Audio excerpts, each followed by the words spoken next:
বিদ্যুৎ, জ্বালানি ও খনিজ সম্পদ মন্ত্রী ইকবাল হাসান মাহমুদ টুকুর ইনকিলাব জিন্দাবাদ স্লোগান বিরোধী মন্তব্যের জেরে উত্তাল হয়ে উঠেছে সামাজিক যোগাযোগ মাধ্যম। মন্ত্রীর এই বক্তব্যের পরপরই জুলাই বিপ্লবের দুই শীর্ষ নেতা হাসনাত আবদুল্লাহ ও নাসির উদ্দিন পাটোয়ারির ফেসবুক স্ট্যাটাস মুহূর্তেই ভাইরাল হয়েছে, যা রাজনৈতিক মহলে নতুন বিতর্কের জন্ম দিয়েছে।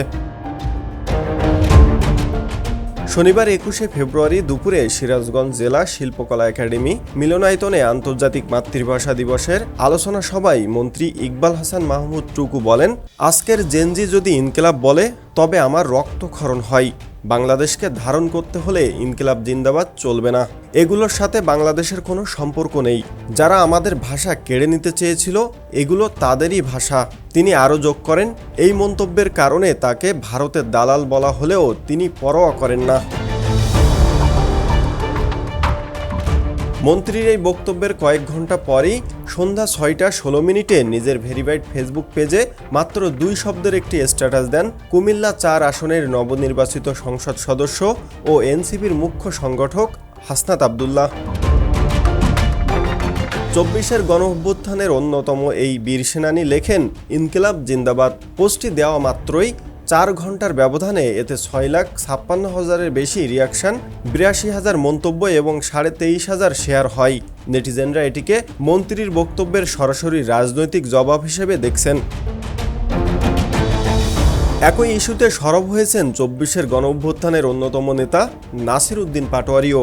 ইনকিলাব জিন্দাবাদ, চাঁদাবাজ মুর্দাবাদ, তার এই পোস্টটিও ব্যাপক সাড়া ফেলেছে।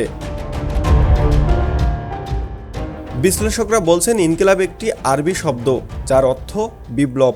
ভারতীয় উপমহাদেশে ব্রিটিশ বিরোধী আন্দোলনে ভগৎ সিং এবং হযরত মোনাহানি এই ইনকিলাব জিন্দাবাদ স্লোগানকে জনপ্রিয় করেছিলেন। এটি কোনো নির্দিষ্ট গোষ্ঠী বা ভাষার বিরুদ্ধে নয়, বরং শোষণের বিরুদ্ধে একটি বৈশ্বিক বিপ্লবী স্লোগান। তাই একে মাতৃভাষা বিরোধী হিসেবে আখ্যা দেওয়াকে ঐতিহাসিক তথ্যের বিকৃতি বলে মনে করছেন অনেকেই।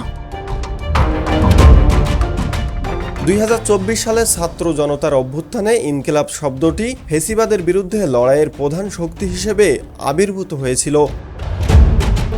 জেনজি এই শব্দের মাধ্যমে কোনো বিদেশি সংস্কৃতি নয়, বরং প্রচলিত ব্যবস্থা আমূল পরিবর্তনের দাবি জানিয়েছিল।